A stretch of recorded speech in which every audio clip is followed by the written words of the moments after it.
Joint family में बीवी के लिए कोई चीज़ लाना लाश ठिकाने लगाने के बराबर होता है। कोई भी इंसान दुनिया के लिए नहीं जीता, सिर्फ एक इंसान के लिए जीता है जो उसकी दुनिया हो। जब मन चाहे ख्वाब नामुकम्मल रह जाएं, तो उन पर सब्र के साथ साथ इश्क भी लाज़िम मलज़ूम हो जाता है।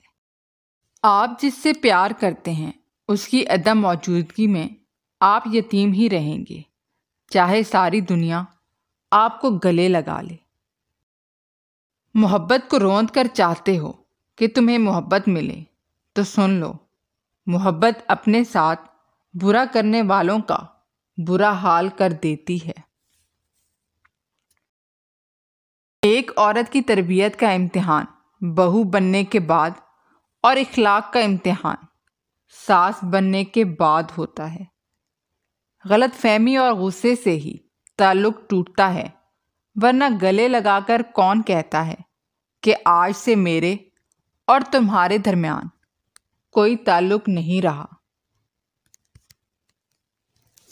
औरत को इतना कमज़ोर मत समझो, क्योंकि वो जितनी बार भी टूटती है, अल्लाह उसे उतनी ही बार पहले से ज़्यादा मजबूत कर देता है।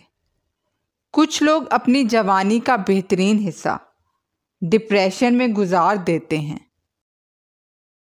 कहते सब हैं कि औरत खूबसूरत ना भी हो, खूबसीरत होनी चाहिए, लेकिन जब शादी की बारी आती है तो सब खूबसूरती की तलाश में लग जाते हैं। आज के मुआशरे में औरत को मजलूम समझकर और मर्द को जालिम समझकर दोनों के किरदार को मज़ीद बिगाड़ा गया है, कभी संवारा नहीं गया।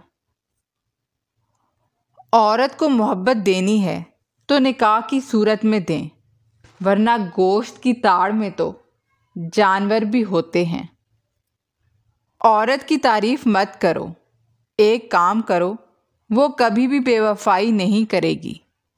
औरत की तारीफ़ से ज़्यादा उसका एहसास करो, उसकी इज़्ज़त करो, क्योंकि एहसास एक ऐसी चीज़ है जिसमें आपको गैरों का दुख भी अपना लगता है।